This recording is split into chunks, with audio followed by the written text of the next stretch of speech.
take this opportunity to quickly introduce you to our panel. First of all, my colleagues Paige Marie-Garbutt and Jessica Ramoshaba, who will be representing Fashion Revolution South Africa alongside myself. Each one of the members of this team are quite specialized in their field and have very unique and nuanced perspectives. So I'm incredibly grateful to sit alongside these two women today. And I'd like to say a special thank you to Jessica for making herself available, because she is in the midst of the final throes of submitting her master's thesis. And then finally, we have a very special guest joining us from Mauritius. Liandra, thank you so much for being here with us today. We are really interested in seeing the work that you have to share. I've had a sneak preview, which is always really special.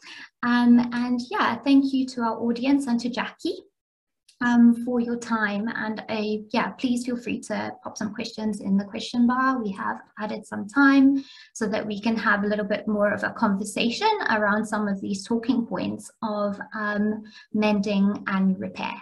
Okay, so I'm going to start just by telling you guys a little bit about Fashion Revolution as a kind of, I think it's a kind of term we've heard quite a lot more recently.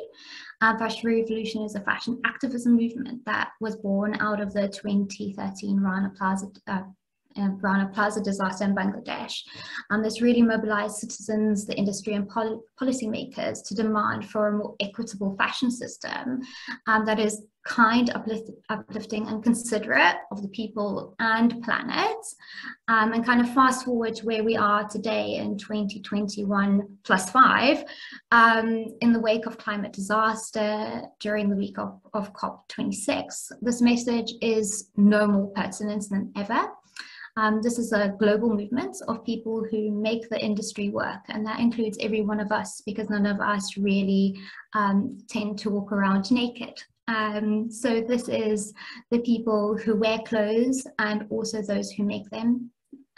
This really includes everyone throughout: designers, academics, writers, business leaders, policymakers, brands, retailers, marketers, producers, makers, workers, fashion lovers, and my favorite, artisans. We are the industry, and we are also the public. We are citizens of this world. It's you, me, and all of us zoomed in here today. We are all part of this fast-paced revolution. As an organization, our purpose and mission is focused specifically on research, education, and advocacy. And within this Fashion Revolution South Africa team, our mission is to do all of this in a way that is context specific to our geographical, social, and cultural context. Our team has been quite insular since Fashion Revolution Week in April, but do not be fooled. We haven't actually fallen off the planet. We've been working really hard behind the scenes. And I have to say here, with special mention to our country coordinator, Cyril Naika, so that we can now publicly acknowledge for the first time that Fashion Revolution South Africa is becoming a country office, which means that we can really start to push forward and increase our capacity for doing the work that we feel is really pertinent, to share knowledge, experience, and grow the collective consciousness to reimagine the fashion industry as it functions locally. I think that Stella and her team spoke in the last session quite a lot about how local is a key leverage point within a greater system for change. And we are deeply optimistic about the opportunities of the local creative industry and capital. Each of our team, be this volunteer, student ambassador, or industry specialist, has something unique to offer into this mix. So with that, I'm going to tone right down and start asking some questions. I wonder, maybe, Paige, if you can tell us a little bit about yourself, your background within Fashion Revolution and outside it. Sure, Liandra. Hello, everyone. I'm so excited to be here, like so amped. So I joined Fashion Revolution in 2016, and I was a fashion honors student at that time, doing my BTech. And I think for me, I thought the world was a certain way. I thought I was getting into this incredible industry where I could create and make beautiful things, and the things that I would create would have value in the world and they would have a long lifespan. Then I watched the true cost, and yeah, kind of my mind was blown. Everything was flipped upside down, and I really felt called and felt such a intense sense of urgency to do something different. So I started off with fashion, and I really always see Fashion Revolution and the True Cost as like a pinnacle turning point in my career. So that's where I started off. I then decided, after being with Fashion Revolution for about 2 years in an activism kind of space and increasing the conversations around what we wear, why we wear them, and like what's really going on in this fashion industry, I decided to do my postgrad diploma in sustainable development, and now I work as a marketing specialist in a really big NGO in South Africa.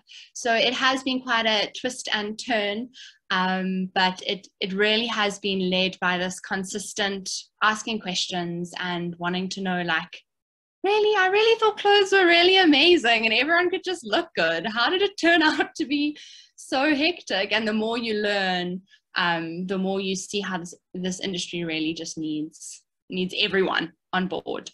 So yeah, thanks.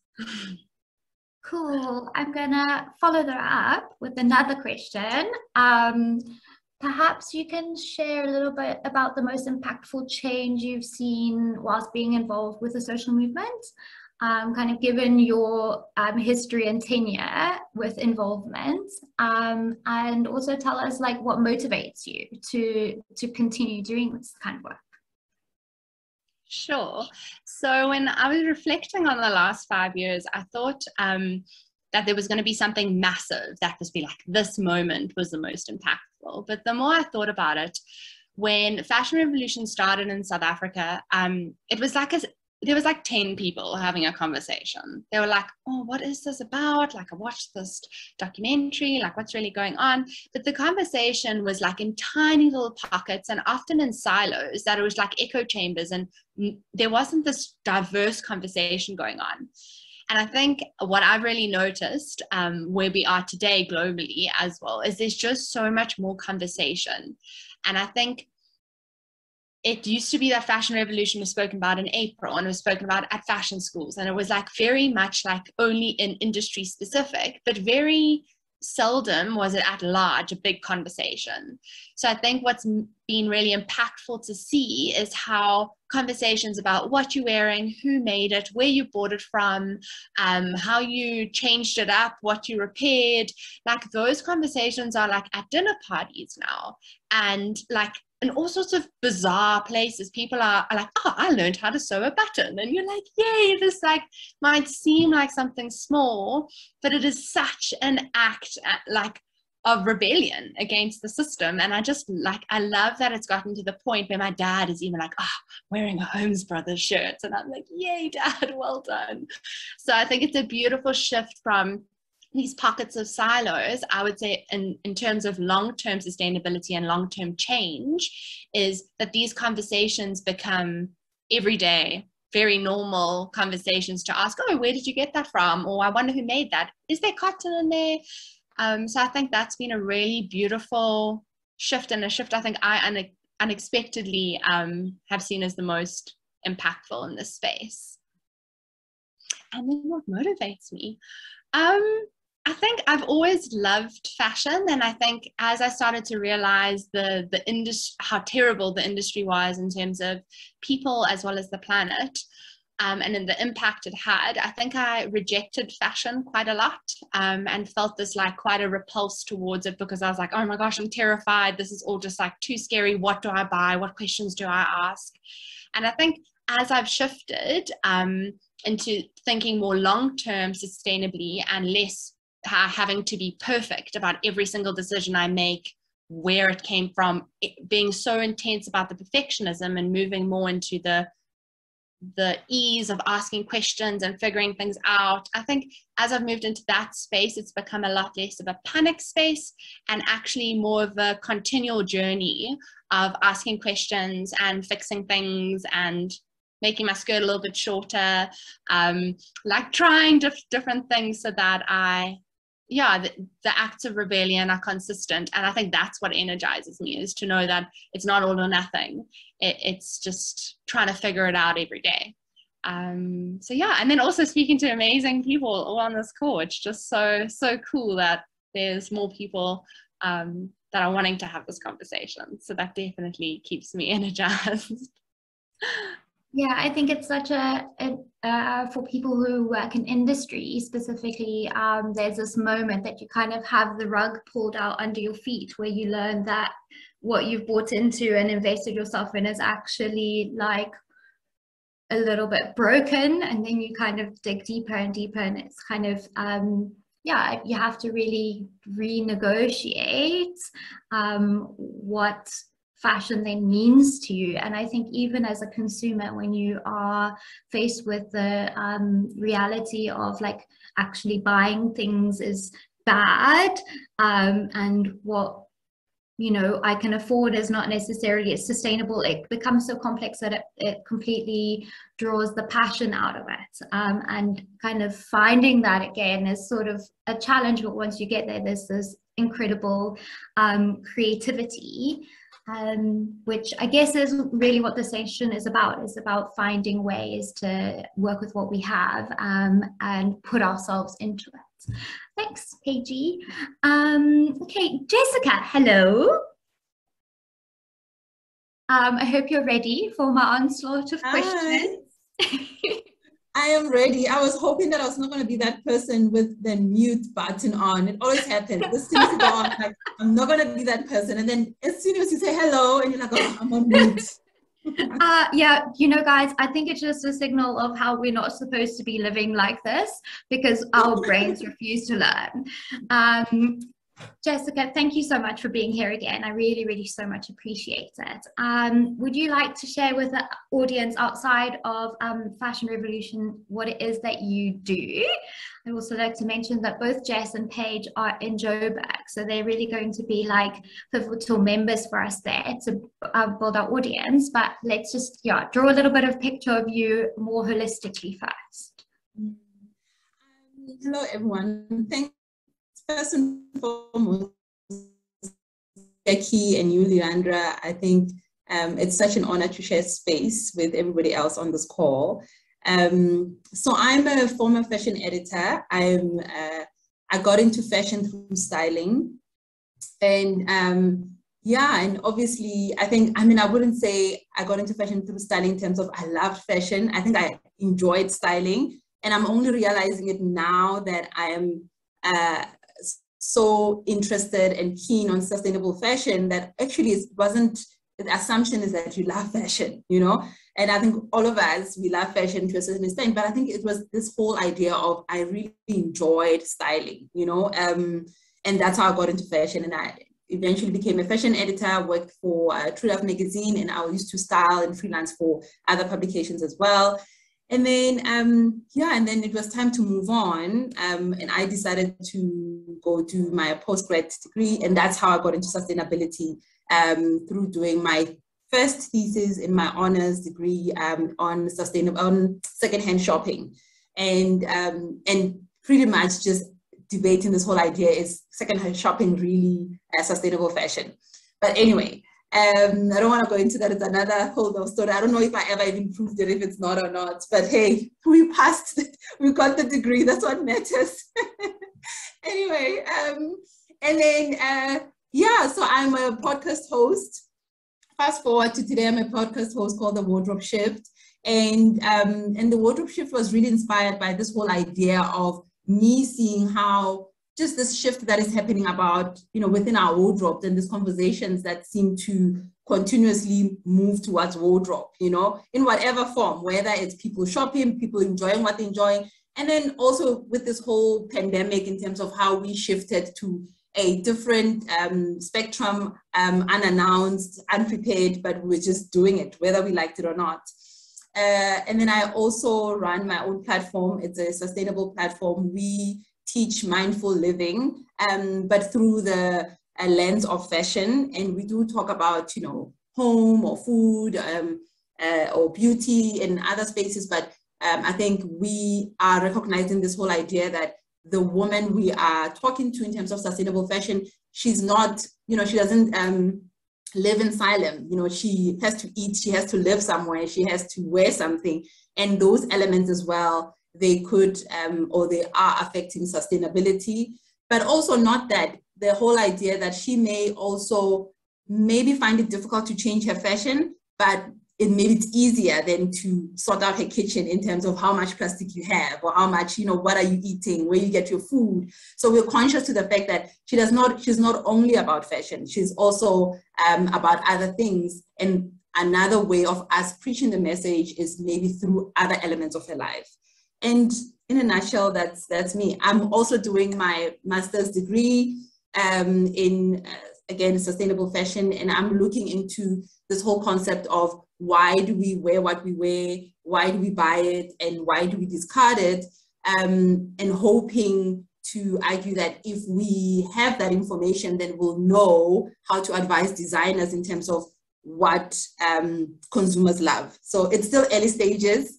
And I've decided I don't want to talk about it anymore, Liandra, because it's getting tougher and tougher. So I just feel like I told everybody about this thing, but it's getting so tough and I don't know anymore. It's like that secret that's out. So I told everybody around me, like, actually, I don't want to talk about my master's anymore. I just don't want to, because it's just every day I'm crying. So that's me. I've been knocking on Jessica's door asking for a copy of her research, guys, for a while. So she's just telling me up front that I must keep waiting. Oh gosh. Yeah. Okay, so maybe then let's play a little bit of fantasy, right? Take it away from the hard facts, no research. What would you say is your wild and audacious dream for this industry to look like in 50 years? Locally, internationally, whatever. Like, what is the dream? Yeah. I mean, when you think about this whole idea of how we used to be connected, and technology moved in and we almost felt connected but disconnected, and then COVID happened and it reminded us of how we need each other, how we are still in a way craving for that connection. I think life got so busy before COVID, and we started craving for connection. So I think it's just that thing of trying to find a way of how we can continuously, authentically stay connected, but also it has shown us of how we can be self-reliant, you know, and just continuing that within community, because we were doing those things and we were practicing those things. So it would just be interesting to see how would it manifest in 50 years time, whether could we stay connected, you know? So that's what I'm hoping for. And I mean, also another element is the food that we eat, you know, where the food comes from. We are just so disconnected in terms of, you know, where the food comes from, how we get our food. And meanwhile, food used to be just, you know, behind somewhere within a veggie garden, home garden, and we used to just grab tomatoes from there, you know? So I would like to see that idea. I think hopefully 50 years time, finding this balance between technology and how we can be self-reliant and stay connected. Yeah, I think it's so interesting when you start looking at sustainability and the conversations that happen, not just in the fashion industry, but broader. There's kind of like the fourth industrial revolution, and then like return to indigenous knowledge systems, and like I think the kind of fantasy of like having them actually together is closer to the reality, and bringing those poles closer is probably I think I'm on board with you with that one. And then just to kind of move on a little bit more specifically to our topic, now that we've created a bit of context of who's in the room, I mean, we still need to get our awesome guest, but the Fashion Revolution team, who you are and what you're all about. I'd like to speak a little bit to some of our more kind of local topics. Jessica, you'll know in the process of putting this program together, we had a lot of conversations about the perception of mending and repair in South Africa. And I'd like to know from you, and I think anyone can chime in really, do you think there's a difference in perception in comparison to other countries? Do you see that a lot in the work that you do? The way that people kind of care for the things that they already have when you're working with them in a kind of styling context? I mean, for me, what I've noticed, or what, in my view, it's this whole, it's just like there's this battle between tradition and convenience. You know, we want to stay traditional and repair our clothes and mend our clothes, but we just so, I think the world has become so busy that convenience is just seen as better, and it's seen as something that will, you know, it's the beginning and the end, right? But where else tradition is also seen as a chore, you know? I mean, I'm sure there are families, and I'm generalizing here, I'm sure there are families where they still teach people how to mend their clothes, teach kids or young men and girls and boys how to mend their clothes and all of that. But it's almost as if like, yeah, it's just, nobody has time for that, you know? So there's this battle between tradition and convenience.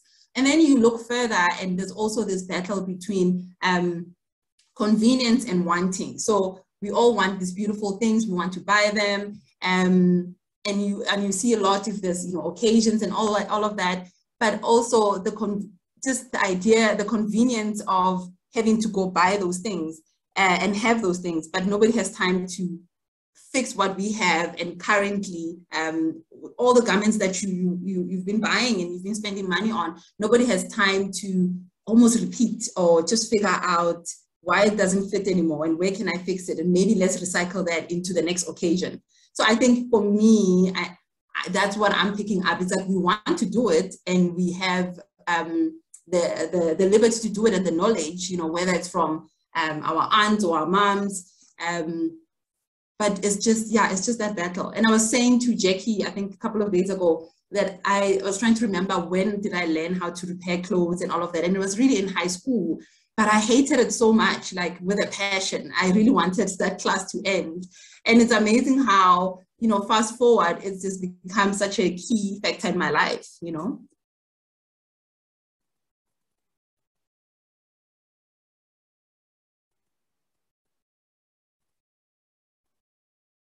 Yeah, I think she's also on mute.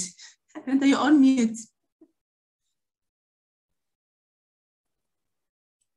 Oh, guys, I'm working with multiple screens. I'm way out of my technological depth here.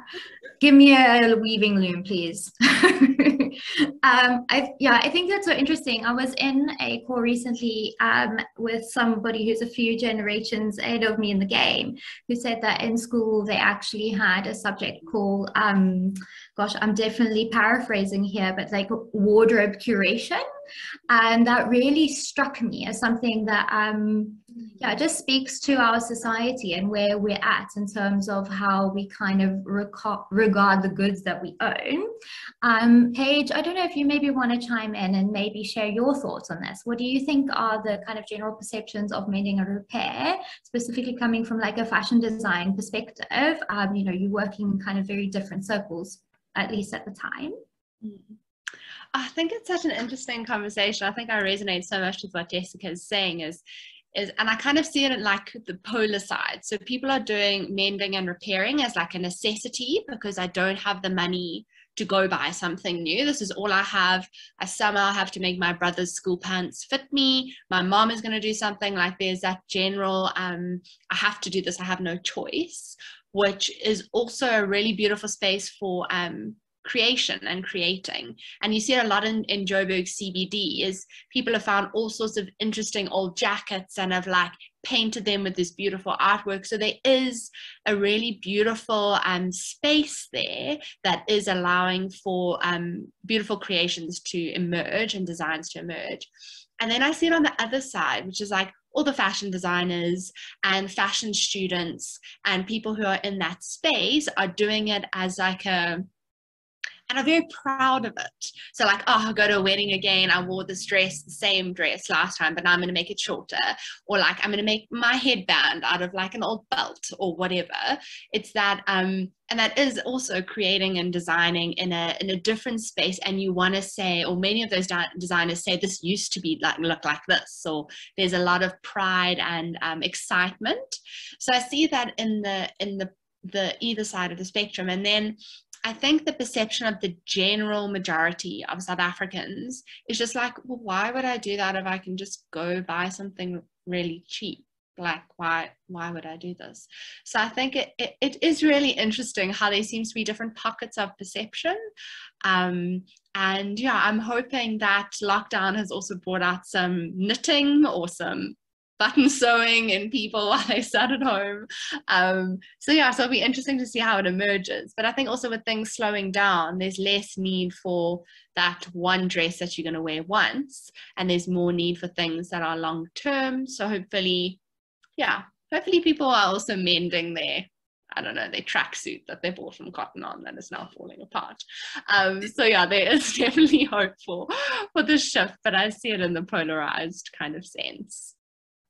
Yeah, and I wonder where the balance lies between someone who has to mend and repair something because of like an economic limitation, and the stigma attached to that, versus someone who is, you know, using it as like a fashion statement, and like how, you know, there's such a perception like variance in it. But I think that a lot of it does come down to the fact that I think we're in many ways lucky in a South African context that we don't have a kind of huge influx of international fast fashion brands.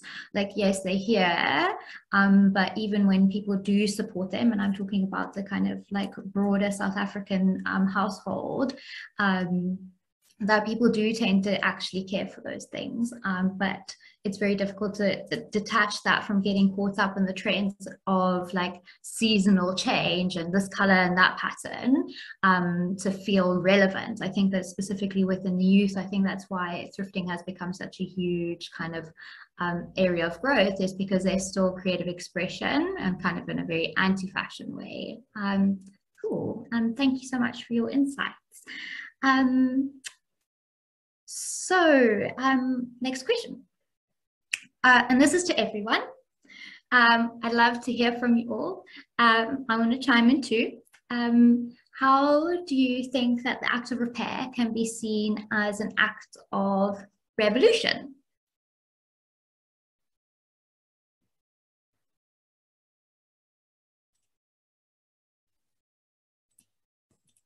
I think through staying connected, and it goes back to, you know, earlier, and when I was talking about this whole idea of wanting and versus convenience, but I think it actually should be like wanting versus connection. I think again that word with connection coming back, where if we can stay connected to what we love, and what we enjoy, and understanding yourself in terms of, you know, from a stylist perspective, we always talk about really understanding what you like and being happy with that, you know. So I think if when you love something, and I think most of us, we've went through that experience where you love something, it almost breaks your heart when you just can't wear it anymore or fit in it anymore or all of that. So I think continuously trying to find a way of how you can stay connected to your garments, knowing what you have, knowing how much of it you have. And I think that helps with buying less, or really getting them repaired, because that's like an action of how you can stay connected with them. So seeing that as, just seeing that as a stand, like what Paige said, rather than just, I'm just getting it repaired, you know, like changing the mindset and giving it power, that actually repairing it, you're taking the power, and giving it longevity. But I think also understanding the whole concept of, and I think that's something perhaps all of us need to be more aware of, that part of buying a garment is we all need to have a responsibility towards that garment. It can't be that you're just buying it and, oh, well, it's just there in your wardrobe. And I think it's like having a baby. Part of giving birth is looking after this baby, you know? And maybe if we shift towards that lens, and people can see repairing and keeping things for longer as a revolutionary act.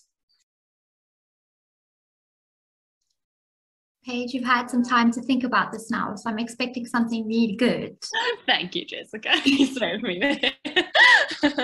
No, I've been thinking about it quite a lot.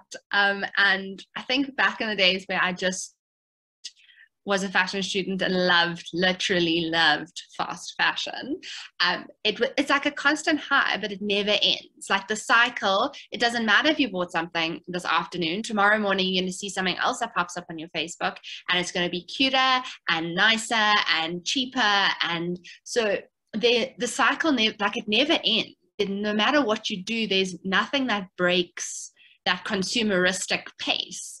And now, I mean, what are we at, like 52 seasons or something ridiculous a year? So it's just getting faster. So I think the act of finding something you love and not buying into the never-ending treadmill, that like pause, that sitting with your garments and like acknowledging, like, are there pleats in it? Like, what is this made of? Like, are there extra buttons? Like, I seem to be on a button trend today. But like, can I add pom-poms to it? Like, what happens if I add some lace here? I think just that time of stepping out of the rat race and out of the pace to sit with your garment is such an act of rebellion, because it is so easy to buy new things. It's almost too easy. Like, you can have a superbalist order at your front door within 2 days and you spend 5 minutes on your phone. Like, it does, the decision making is being more and more removed out of the process of getting fashion fast. So I think just that act of slowing down, thinking, is such a huge act of rebellion. And I'm a firm believer in the way you do one thing is the way you do everything. So if you can pause with your top or with something to repair it, it just allows that slower pace, I think, to go into everything. Cool, thank you so much. I have to agree with both of you. I was kind of thinking about this in the car on my way home today before the session, and I had like planned a response. So I hope you don't mind that I'm going to share with you my planned response and then my diversion that I had on route. And I guess because my discipline is textile design, I've always found the act of making like deeply meditative, like sitting in front of a weaving loom for hours and hours, actually like physically putting together yarn to make a piece of fabric. And in a modern culture, this act is like so foreign to us. In our entertainment, our engagement, like everything has become very like 2D. You know, there's obviously great benefits here. We all are sharing ideas all over the country and world. But in my work with future kind of fashion designers, young designers, I see how empowering it can be for them to actually start working with things tangibly that they can hold and feel and manipulate, and the kind of looks on their faces when they kind of breathe life into something that had kind of started to like fall away and was seen as waste. And with a world that is so obsessed with like more and more and faster and faster and faster, I don't think there's anything that can be more revolutionary than actually just slowing down and like introspecting and creating that space for thought. So yeah, I think Paige, we're very much on, like, we're all on the same track. And then my diversion thought, I was thinking about some of the research I had done during my postgrad, looking at kind of like household expenditures in the, you know, like vast majority of South African kind of incomes, where it's a one household income, generally a mum supporting up to 7 other people. And like, what is this pressure of having to constantly keep up and look a certain way and go into a working space and appear in the same way as your colleagues when you don't necessarily have the same backing to do so? What is that look like, right, for someone in that situation? And I think that every time that you don't take the bait of buying into fast fashion and mass consumerism, it's one step closer to financial independence. And I think in a South African context, that's something that is actually so important, knowing the context of how many women in our society are dependent or are supporting such a large family, that their finances actually do need to go into other places, and taking a stigma away from rewear, repair, and mending is actually deeply powerful in those situations. Carolina, can I ask you the same question, just as a little, before we go into your intro? How do you feel that the act of repair can be seen as an act of revolution? Actually, I think I usually see things in a very simple way. So for me, it's just something different, because usually when we see something and we think, let's say we see somebody on the road and we think he's a rebel, it's because we see something different from the usual. So I think that's just the thing. So it's not the high fashion, it's not the luxury, it's not the fast fashion, it's something that people don't used to see. That's the only thing. So for me, that's it. Just being different. It can be whatever. Yes. Well, welcome to the room. It's so nice to finally get to chat to you. For everyone else, this is Carolina Lee with 10 years of experience within the fashion industry. Carolina has worked with most of the kind of iconic names in fashion. Her background as a designer commenced with her love for the kind of adventurous world of comics, and slowly transformed into a die-hard passion with much focus on denim, refashioning, and upcycling. Carolina was born in Italy. And spending most of her childhood in China, she was mesmerized by the visual beauty of her native surroundings, which allowed her to express through textures, imagery, and gestures.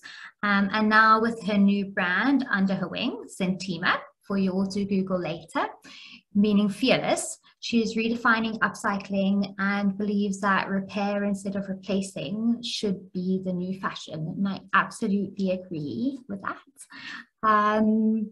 Carolina, do you have your slides to share with us? Thank you so much. So can you tell us a little bit about what you do? And yeah, like talk us through what we're looking at.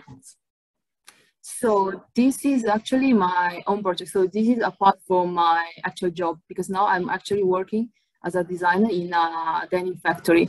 That's why I'm because before to move here in Mauritius, I'm actually just following the sampling part. So it's the part before the design, or let's say also after. So it's quite different. And I get into this, I mean, in the mending repair, actually during the lockdown, because I was at home and like everybody, and I was so bored, and I was surrounded by all the clothes I've bought since I'm working in this industry. Because as you say, you have to look in a certain way, especially if you're inside a certain environment. And for me, it was not only because I was working with designers, but it was also about myself, because I'm Chinese, and there are not like a lot of Chinese people working inside the fashion company, because usually the second or third generation of Chinese people, they used to work with their parents or the same job, let's say in the restoration or a bazaar or whatever. Usually they don't go outside of that. So I was the only one there, and I got inside because I could speak Chinese. That was the main thing. And even if I studied fashion at the beginning, I was just working as like translator for the production department. So yeah, I started like that. I wasn't a designer, and I loved fashion for sure, but I wasn't doing anything like that. And then, yeah, let's say that I have worked very hard. I showed them that I can do stuff, so they let me start to do a little bit more the work on the product. So then from production, I started to do the sampling, which is the step before. And then for stamping, I start to do the design. But this takes like 10 years. So nothing just come like easy. I mean, if someone is a designer today, it means that she worked or how to say?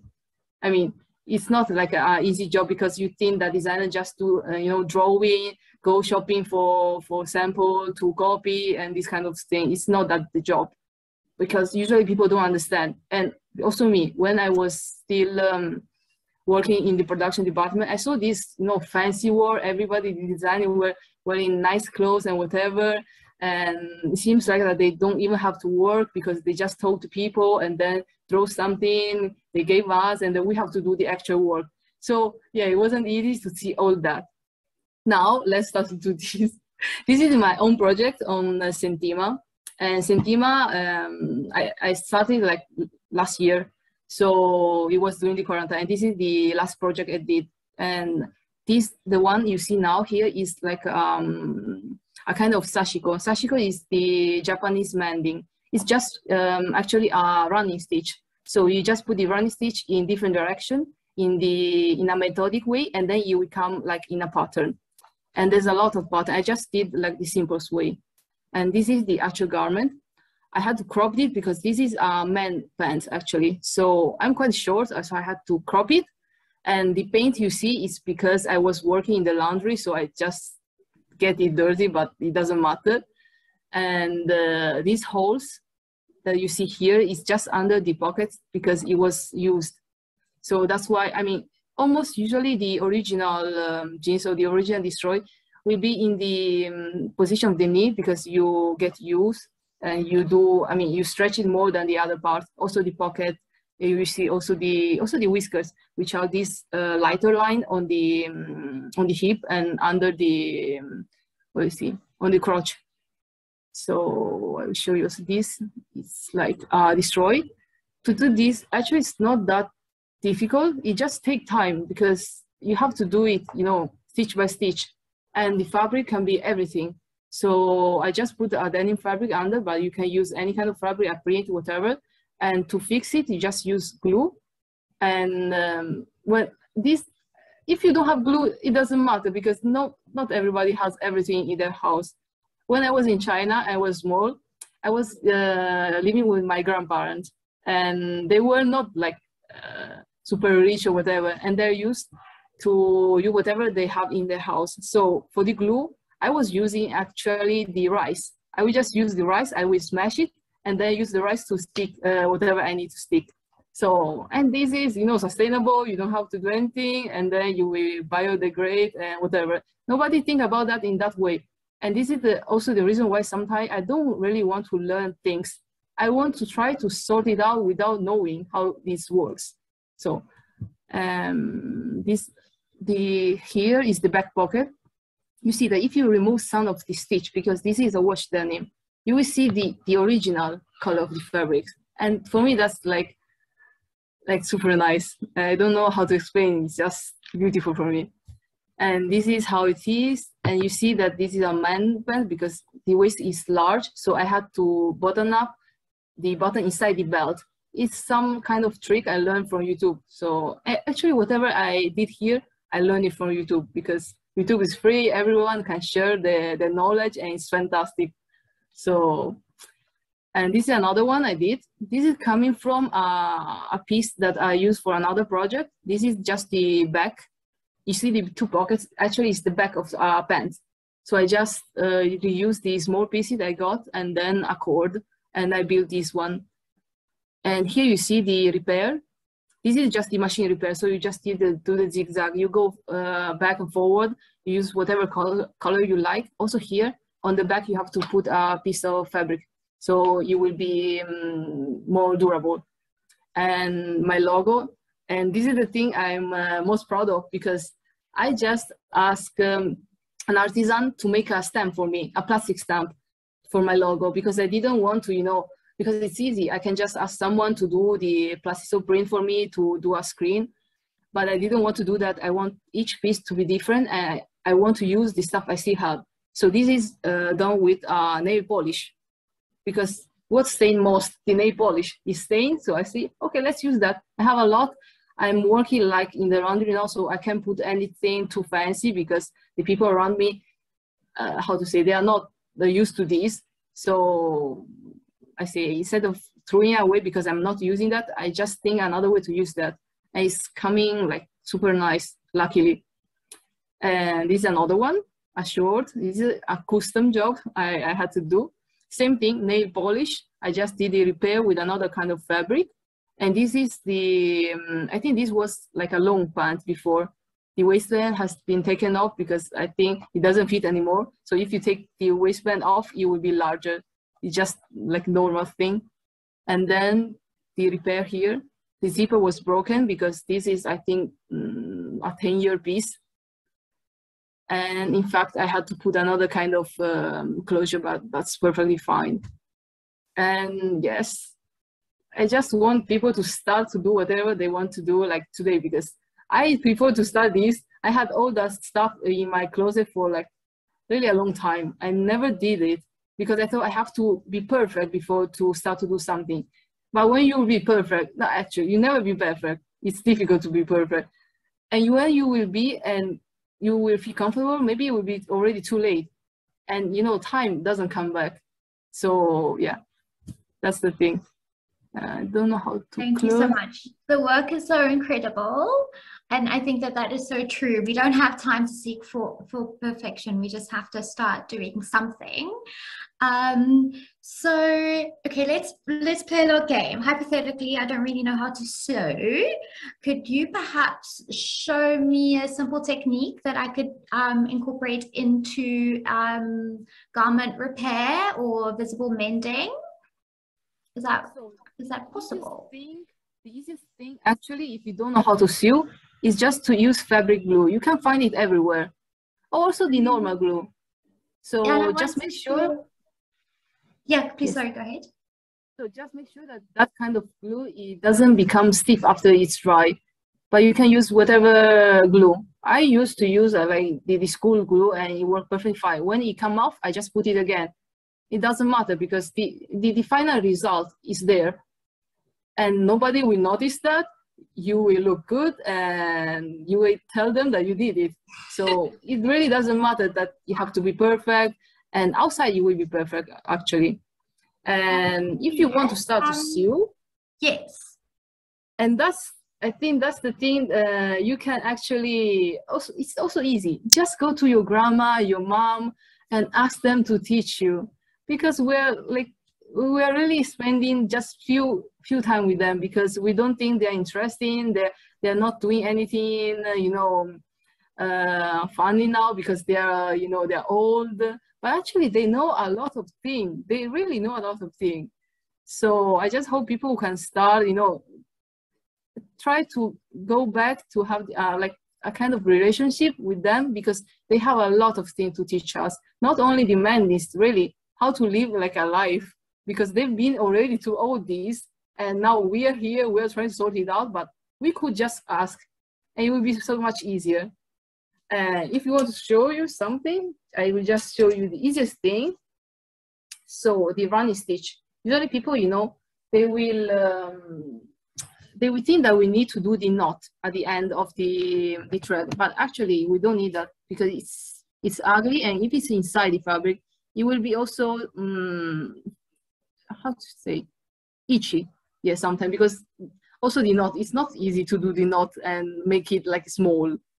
So usually what I do, I just don't do the knot and just go through the, I say I don't have like a button. Let's see, I have a button. We're lucky.